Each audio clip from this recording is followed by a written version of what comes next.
Hey, I'm here with Jamie, a Ford worker in Chicago.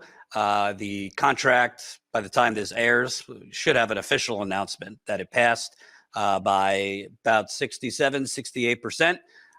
So definitely a stronger yes vote compared to GM. Tell me how long you've been working there, and what were your thoughts, and how'd you vote on the contract? So I'm coming up to my 20th year, and my thoughts on the contract, I voted yes on the contract, and overall, I liked it. There was a lot of good points for the Ford contract, and like real big issue for at our plant was temps, right? The abuse of temps and the second tier people, and this contract has done a lot to end the discrepancy between legacy and temps and new traditional. So yeah, that was one thing, because I think a lot of folks who voted no at GM, maybe Ford, uh, just wanted it all gone. Period. No more tiers. Temporary workers bumped up more quickly. Obviously, there are still tiers, just less time to get to that top rate. There are still temp workers, but they got a significant bump. Tell me about how, in the contract, in your view, temp workers were made significantly, improved. So before, it could take years for a temp worker to even get rolled over. Every now and then they would come up saying that, this class is going to get rolled over, but it wasn't as quickly as it should have been. The new contract says that current temps with 90 days working are going to go ahead and they're going to get rolled over to the in progression. And then future temps, it will take them 9 months, but there is they could possibly get laid off if they're off for like 30 days or somewhere in that area. They might need to reset their time. But as long as they can get 9 months of continuous work in, that they'll get into the in progression part, and that takes 3 years, at which point they'll top out. Gotcha. And something that stands out to me is a lot of these quote experts said a lot of these things wouldn't happen, and the best that workers could get is maybe 15% wage increase, but cost of living was never going to happen. Getting that reinstated, getting rid of tiers or even dramatically improving it wasn't going to happen. Clearly, that was just corporate propaganda. What do you think were the takeaways in terms of what is possible and what the companies can give back, so that people who might have voted no, might be more optimistic that as when this contract expires, maybe you could get back even more? So as far as the next contract goes, I think we need to shoot for at least another 15 to 20% wage increase just to get us to where we need to be. At this point, where we should have been probably about 10 years ago anyways. And then also we need to do something for the new traditional. As far as pension goes, I don't know if that will come back on the table for them until the current legacies are out, and they can go from there. But if we could try to get them some kind of health care after retirement, I think with the way the pension changed for them, and you get them health care after retirement, I think that could be a big win for them. And do you feel with the 25% wage increase, I mean, obviously that is going to help people. It's not nothing. But these companies, they kept saying, if we give any more, we're not going to be able to compete, blah, blah, blah, blah, blah. They sure have plenty of money in terms of stock buybacks and all the rest. Do you think that if UAW further organizes, not just waiting till the next contract, but more organizing, reaching out to non-union plants, that you'll be in a position to demand even, an additional 20%, an additional, 25%? Oh, for sure. Especially if we can start getting some of the non-union automakers or auto workers to start joining us, to where they could possibly out on strike with us. That could definitely really send a message to the companies that they're the ones making all the profit, that we are the ones that deserve the brunt of the profits anyways. Yeah, I think that's a big deal. Obviously, it hasn't been really covered in the media other than just the headlines about Toyota, Hyundai, Honda, Tesla giving wage increases. Media's been focused on what's going on in the Middle East, but I think it's a big deal because it's pretty rare when corporate America just out of nowhere starts raising wages. Usually it's with a gun to their head, like a strike. So the fact that you've had this domino effect, I mean, I don't think 9% or 10% is enough, but No. it's better than 0, which they would have got outside of the UAW. Doesn't that kind of show that we're just living in a greedy corporate soulless society where these companies are hoarding money that they have and could be giving to the workers? It totally does. And when this whole thing started, and so I've been putting like striking some of our strike videos out onto YouTube, and I was getting a lot of comments that like unskilled workers don't deserve shit. You know, you guys are just a bunch of crybabies, this, that. And I keep trying to tell the people in the comments, like, you guys don't understand. If the UAW gets a good wage increase, it will raise wages across the board. Our vice president came out and he gave a really good quote. He talked about rising tides raises all ships. And it's really true. And like we see that the non-union automakers have raised their wages now. Absolutely. And I also think it's pretty smart. I mean, obviously the timing is what it is, but the fact that they extended the contract, usually it's a 4-year contract, but now it's a 4.5-year contract. So it's going to expire in May 2028. Well, what happens in November 2028? The presidential election. So if the UAW is going on strike, a bigger UAW with more workers, if it's stronger then, that's going to be pretty tough, whether it's a Republican, a Democrat in the White House. They're going to want those companies to make an agreement, even if it hurts, so it doesn't, affect them politically or hurt corporate America. So I think the timing of the next contract, plus President Fain, signaling that he wants other industries to line up the expiration of their contract at the same time, it could give the union even more leverage in 4.5 years. Yeah, I agree with that. And I think having all the other unions line up their contract to end at the same time is a huge deal. Can you imagine in 2028 that you get all the unions going out on strike at once? This would rock the country, completely rock it. Let me ask you from a just psychological aspect. I've been asking people about this. Obviously, the dollars and cents are most important, but I think it was also important for workers to feel inspired again and rejuvenated. And not all workers are going to trust leadership because you've had decades of corruption and complacency. But I don't know, it was very energized out there, and for the most part, workers I spoke with on the picket lines were felt that leadership and President Fain were doing the right thing. They felt like for the first time you had somebody actually on the level with the workers, transparent with the process. Do you feel like kind of workers feel rejuvenated and re-energized? Obviously there's going to be people that are cynical because the last couple of years have not been great, but how do you feel in terms of this new approach for worker morale going forward? I think overall the strike was really good as far as boosting morale. Like I said, I've been there for 20 years, and in 2007, when we gave all that back, and right after that, the companies went profitable. It's like we should have been striking to get back what we deserved back then, and none of our leadership would do it at the time, and that was really sad. I was really excited when Fain came out, and he made it. It's really likely that we're going to be on strike. You guys need to be ready for this, and he put us out there, and he kept us out there, and so we got a good enough deal to bring to the membership. And for your colleagues who voted no, what are some of the main reasons? I mean, everyone has a different reason, but what's some of the pushback you've heard from colleagues? Because no votes, people that I spoke with, they were still kind of complimentary of Fain, and it wasn't like animosity in that retrospect. It was just a lot of them are just rightfully still pissed off from years and years of concessions. So maybe their expectations were even higher. Yeah.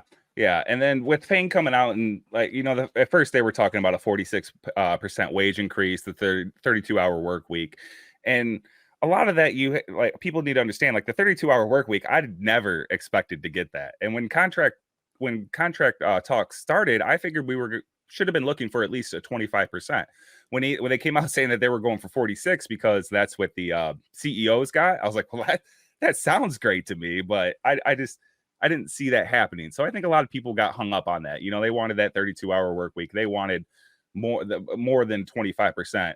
It would have been great to get closer to 30%, but I understand why we Yeah, but stopped at in 20. negotiations, if you don't demand, the sky, Mhm. you're going to get the floor. So the fact Exactly. that they went for that high, I mean, I don't work there, but I never thought it was going to be 46%. But I figured if you're asking for that, it would certainly be a lot more than 10%. So you kind of met in the middle. And I think adding back the cost of living does increase the bottom line wage increase, does it not? Definitely it does. It's I've missed cola. That was just great to have that addition onto your check every week. And I missed it while it was gone. And a lot of people, when they were saying that cola will never come back, it's uh John Deere recently got that back. Well, like a couple years ago, they won that back. Yep. So we should have known we were able to get it back. It was just how long we were going to have to wait to get it. Right. And I really wish cola would have came back in our last negotiations. If it would have came back then, we wouldn't have been in such a bad position this time. We might not have Right. even needed to strike at that point. Right. And what do you think about some of the workers I've spoken with want to see as part of the organizing for the next contract and trying to organize non-union auto workers to join UAW or form their own unions? A lot of them have mentioned UAW should be leading the charge for Medicare for all, single payer, and to get health care, focusing on getting that off the table and just the government providing health care. Do you think that's something the union should take leadership in? I mean, they should start leaning that way. As far as them being able to push it, I don't think that they're able to push it like that. But they need to get that out there that this is something we need to start moving towards in our government, definitely. Absolutely. And tell me about, obviously, the gains are good, but that doesn't change. I mean, I heard some pretty horror stories of the way you guys are treated, working conditions. They actually held us a couple years ago over in New Body. They let the whole rest of the plant go and had us working in ankle deep poop water. Ankle deep poop water? It was a sewer line that was hit over there. And they wouldn't call OSHA or nobody. They actually And Ford says you're a family, but they got you in shit. Exactly. I mean, the assembly line, I don't care if you're dead on the assembly line, just move the corpse away and keep it going. That kind of culture doesn't just change with increased wages. So do you feel like with this more unity and stronger leadership that there will be more of a stronger infrastructure to fight back against that as we go on? Oh, for sure, for sure. Good. I don't know where else to go with that, but yeah, I definitely do believe if we get stronger leadership, we will be able to fight back and get our message out there for sure. And my last question, what's your message to other people? Because I think this strike, a lot of the viewers watching were not auto workers or manufacturer. They were just kind of like working class people, some lefties, some righties, but they were just hooked to this because, like President Fain said, this is not just about the union. This is about the working class. What's your message to people watching? Maybe they're not in a union. Maybe they're at a smaller company that, they're kind of shitty conditions or shitty management. What's your message to other people, how they should move forward based on your success? I would definitely say that you guys should look into organizing into a union. This has been a huge win for us overall. I know a lot of people like non-skilled workers, like that maybe they can't afford to go to school or they just weren't good at school in the first place. So they end up in a dead-end job that, they get no help. But if you can get into a union job, then you have someone there that's there to fight for you, to try to help you get better wages. And even if you get in trouble, you can call your union rep to come down and try to fight the company over your write-ups. Absolutely. Thanks, Jamie. I appreciate it. Keep in touch as the years go on, and hopefully I'll see you in 4.5 years. No, definitely. Thank you for coming out. It was great hanging out with you guys out there. Absolutely. Take care, man. Yep. Hey, it's Jordan with Status Coup. Delighted to be joined by Scott Houldieson. He is a Ford worker in Chicago, and he chairs the steering committee with Unite All Workers for Democracy, which really, I think, is played a big role in all of these strikes, the new leadership led by President Shawn Fain. And, and it really, I guess we could say return of democratic processes in the UAW. So tell everyone before we get to the Ford vote, which by the time we air this, it might be announced that it already passed. Tell folks about Unite, All Workers for Democracy, and the role the reform group played in the elections earlier this year and this strike. Well, it's been said that, if there was no UAWD, then there would be no Shawn Fain. There would have been no stand-up strike, which I think is a good analysis. We started off fighting corruption in our union, and from that we were able to work hard to organize for one member, one vote, and put the union back in the hands of the membership. And I say put it back in the hands of the membership, but the convention system had kept it out of the hands of the membership for such a long time. Maybe early on the convention system worked, but all that did was coalesce power behind the administration caucus and not allow the voices of the members to be heard. Because in the past, for those that don't know, the way voting took place for presidents and leadership was very convoluted, and it was not like one person, one vote kind of thing. No, we would elect delegates to go to a constitutional convention, and then the power people that were in power could focus on either disciplining or granting favors to just 1,000 or so delegates, rather than the hundreds of thousands of UAW members nationwide. And that was, that patronage system was what allowed them to hold power for over 70 years. Right. And now with the vote, the tentative agreement is going to pass. It's probably, again, by the time we air this, it'll be official. It looks like it's hovering around 67 to 68% yes vote, which is more than General Motors got. General Motors, which was announced yesterday that the tentative contract was agreed to and ratified, that had about 55% yes. So Ford workers voted yes in stronger numbers. Stellantis, I'm not sure yet. But tell me about you personally. You've been leading the charge. I know you were very involved behind the scenes on the Chicago end when the plant went on strike there as part of the stand-up strike. How did you vote? And what were the pros and cons you felt of the contract? Well, I voted for this contract. It is a record contract. And I am a realist in the notion that we are not going to claw back 40 years of concessionary bargaining.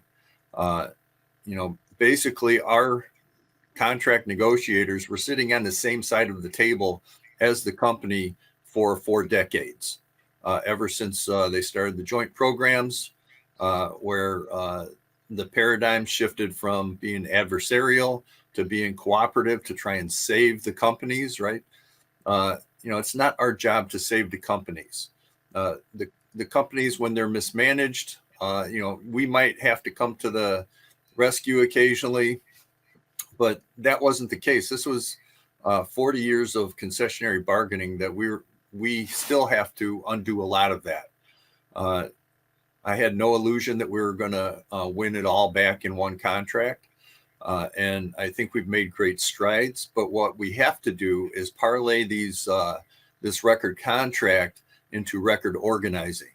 And by doing that, we can have even greater power at the bargaining table when we take on all of these companies together as a united working class. Mm-hmm. And let me ask you, because some General Motors workers I spoke with who praised President Fain and did acknowledge there were good parts of the deal, they still voted no, more so because it sounded to me like it was less about this deal and more about the overall anger and frustration with UAW, more so over the years than the present leadership. But they felt that when you add in the money they gave back and the benefits they gave back in 2008, plus inflation, that they were really kind of, I don't want to say breaking even, but really getting back to where they were 10 years ago with wages and other things. Do you see it differently in terms of the contract?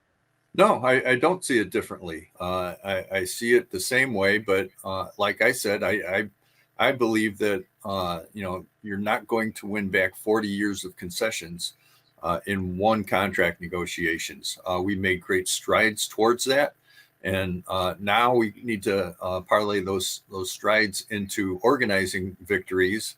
And once we have those, we'll have a better footing to gain back more of those concessions. I think healthcare and retirement is a huge issue. It's something that needs to be addressed.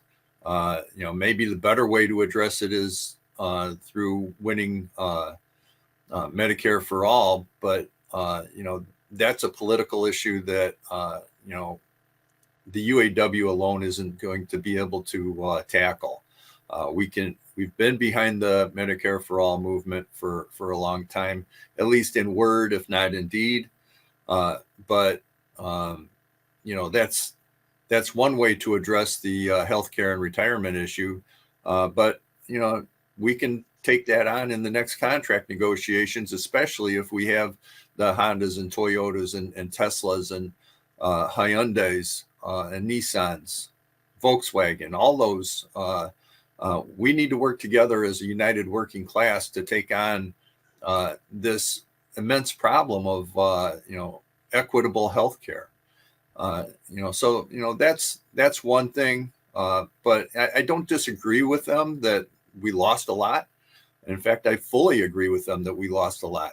I just disagree with them that we have the ability to win that all just against the Detroit 3, rather than taking on the entire corporate class. Right. If they don't want to give that health care, we're going to have to organize our tails off to have the power that we need to actually win that. It sounds to me like your mindset and that of some others is there was the micro, which was this contract, and then there's the macro, which is the overall fight. And when you look at the micro, a lot of these quote unquote experts that were on local media and writing about this in newspapers said cost of living, that's never going to get reinstated. That's old. That's never happening. They'll never get past maybe 15% wage increases. That they're dreaming. There was a lot of things that would never happen or were unwinnable back, which obviously that was bullshit because you did get a lot of those things back. But to me, kind of the sacred cow that these companies are the most and were the most resistant to is even saying the word pension.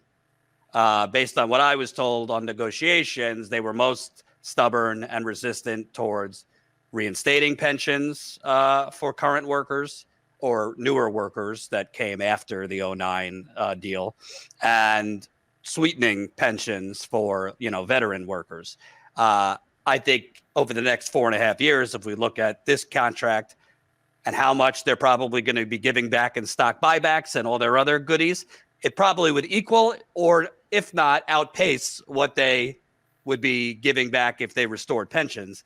But it seems to me, practically speaking, it would have been tough sledding to get all of that back in one contract unless much more aggressive measures were taken, such as, every plant going on strike all at once, which probably would have drained the strike fund quickly. So do you kind of see like getting back pensions and those things that the companies are most resistant in, retirement, healthcare, are the next steps for the next contract? Oh, of course. We have positioned ourselves to win back some of those things. But I also want to point out some of the other contract gains that we got out of this that are just extraordinary. The fact that we can now strike the entire company, if they decide to close a plant, is huge. In the past, we've just rolled over. We've rolled over to plant closing 65 times in the last 20 years with no fight. When GM announced that they were closing the Lordstown plant or unallocating the Lordstown plant and a couple of transmission plants, one in Detroit and one in Maryland, the UAW held a candlelight vigil. That's not fighting back. That's capitulating. We are in a position now where we can fight back and cut off the source of profits if they want to decimate our communities again. Closing plants is akin to a death sentence for a community. The workers in the factories often will be able to move across the country, have to move away from their families or uproot their families and take them with them to keep their employment with GM or Ford or Chrysler or Stellantis. But there's a whole community left behind by that vacancy. The parts suppliers, they don't have transfer rights. The mom and pop restaurants and grocery stores that rely on that workforce to support their standard of living. All of those are under attack by the corporations and by corporate greed when a company decides to close one of those plants. And we now have the mechanisms to fight back against those unfair corporate greed. Right. And, something that also stands out to me, obviously, the bottom line is the most important thing is the dollars and cents, how much a worker's going to get to relieve their economic struggles, make things easier on their families at the table. But the psychological gains here, and what I mean by that is, Fain tossing the contracts in the garbage, refusing to, go show up and shake hands with the CEOs, which, the media was aghast at. Oh my God, he's not doing the symbolic opening of negotiations, shaking their hands. The much more aggressive approach.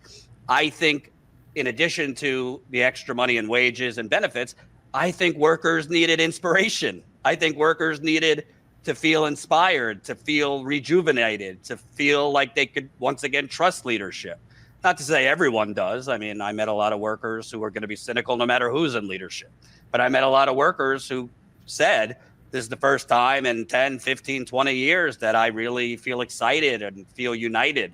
And I think you need that, not only for the UAW, but workers in general, because these corporations are a well-oiled machine, and you're not going to be able to compete or beat them unless you have a galvanized, energized worker base. Can you talk about, sure, there were some that, felt they should have went on strike at all the plants and it wasn't aggressive enough. But overall, I think most people definitely appreciated this approach.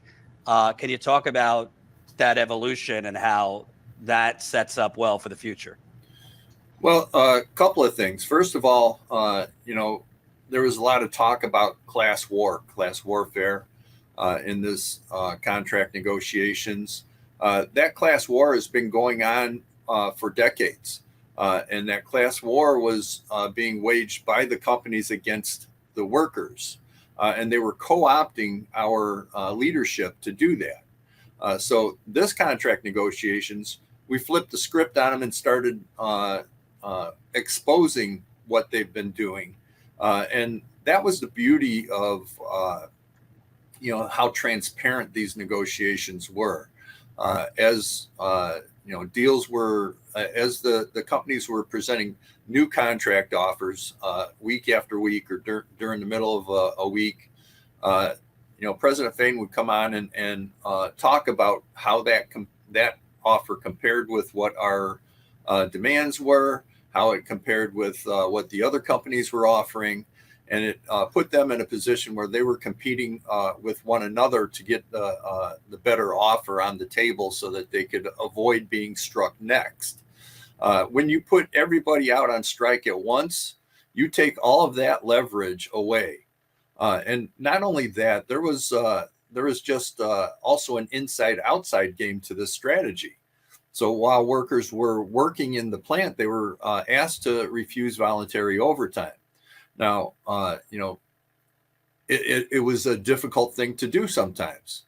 When your wages are so low that you have to have a second job or you have to rely on overtime to make ends meet, it's a difficult ask. But it's not so difficult when you know that your union siblings are on the picket lines fighting for you and fighting for a better standard of living for you on the picket lines while you're in the plant still working. So turning down voluntary overtime wasn't such a big ask, but the companies have come to rely on that voluntary overtime to be able to open up some bottlenecks. A lot of these places that have this extra overtime, the extra overtime is because they need to clear out the bottlenecks.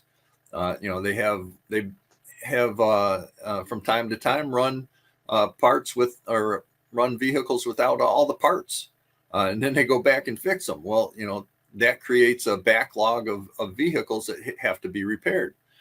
If you turn down the overtime to do those repairs, then you're helping with the strike effort. So by having the measured strike process of the stand-up strike, we were able to involve the people that were still in the plant while also reserving some of the strike fund for escalation. But if you throw all your chips in at once, you better have a royal flush. Otherwise, you're going to lose. You're going to be out of the game, right? We by having the stand-up strike strategy, we were in the game for the long haul to get as much as we could in this contract negotiations, and I think it was a brilliant strategy. And you, having been through the wars and a lot of different contract fights, which weren't really fights because UAW rolled over. It seems to me, I was in Detroit in 2019 during the GM strike for 40 days. It was. Seems to me that prior administrations, they would have jumped at 10%, which was originally offered, and accepted it and said, live to fight another day. But the stance was much more aggressive and combative this time, which if there is more organizing, you can't really, like you said, you can't take your foot off the gas. You have to be organizing all the way through the next contract 4.5 years from now. Wouldn't that put you in an even stronger position to, if need be, go out longer and possibly have a bigger UAW, because the UAW, according to Sean Fain and reports, is being flooded by outreach by non-union workers that want to join and organize. Right. The cooperation scheme that, that was the paradigm shift back in 1979, 1980 timeframe, resulted in the loss of 1.1 million membership. We, at that point in 1979... Tell people who don't know what that was back in the late 70s. Yeah. We went from being an adversary to being a partner, right, with the companies. That was the paradigm shift. And when we went when we made that shift, our membership was 1.5 million members in the UAW, largely, almost exclusively in manufacturing, and a huge part of that in the Detroit 3 automakers. And at the time, it was probably the Detroit 4 because AMC was still around. So that shift of being cooperative with the companies led to a decline to where the membership in the UAW now is down to about a little less than 400,000 members. And of those members, close to half are in outside of manufacturing, whether it be casino workers, higher education workers, clerical, state and municipal workers. They make up close to half of the membership of the UAW. So we're looking at around 200,000 in manufacturing as compared to 1.5 million in manufacturing when we made that paradigm shift to cooperate rather than be an adversary. And it just so happens, proof's in the pudding. I mean, look at that drop, which starts early 80s. So around the same time frame you're talking about, rate of U.S. unionization falls to record low. Obviously, that's not just because, the union was more cooperative, but you had the government, taking a battering ram to unions, plus the corporate interests that were buying off the government. But I mean, there is a definite line when you're looking at unionization crumbling from the early 80s, the rate of unionization, and all our money being hoarded by the top 1%. The last time there was some type of economic equality, it wasn't, equal for blacks, browns, indigenous, but was when you had stronger, not just labor participation, but more adversarial unions. Yes. It's almost like you knew I was going to go there with this conversation, but we had not discussed that in advance, but you had the charts ready. So, that's what we see is that now we're back in the fight. A class war has never ended. It never will end as long as, as long as there's business interests that want to exploit the working force, the working class of people. There's going to be a tension there. The question is, will the workers engage in that class war, or will we capitulate to it and become wage slaves? There's where we're at now. We're having a renewed effort to fight back, and we'll see where this takes us. It's interesting. I've said for a while we need a general strike, but that's easier said than done. It's not going to happen overnight. I've been covering politics, presidential elections, since 2016, so almost a decade. And I'm convinced, the structural change we need is not going to come through electoral politics. Doesn't mean, I'm not saying don't vote, but I think it's going to take outside resistance and the working class fighting back outside of electoral means. Do you feel that what the UAW started here, obviously President Fain has been open that he's trying to line up other industries and other workers for their contracts to expire at the same time as this new contract in 2028.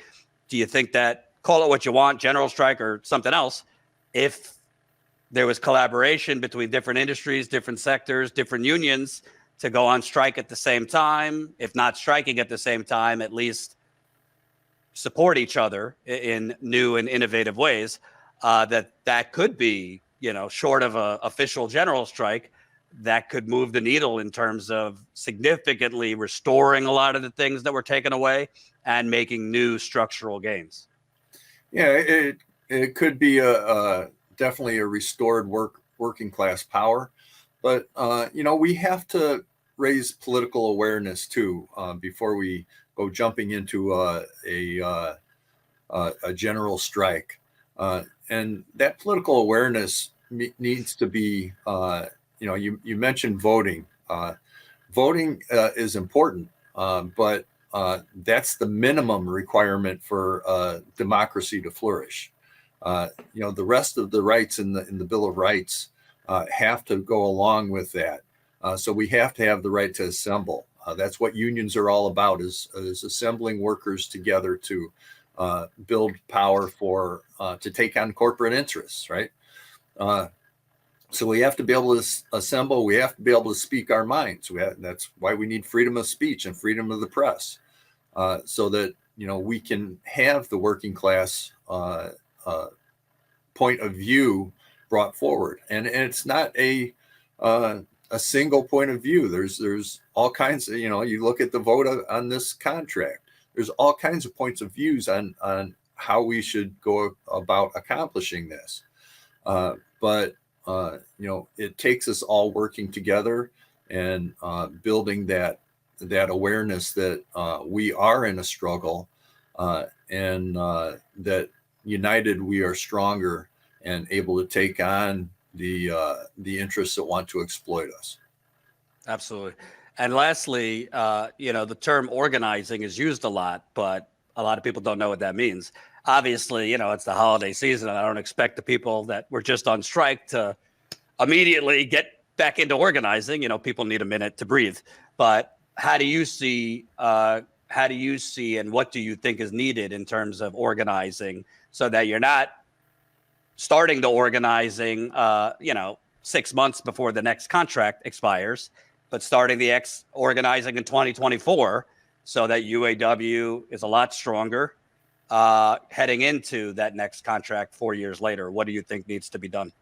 Well, there's different kinds of organizing, right?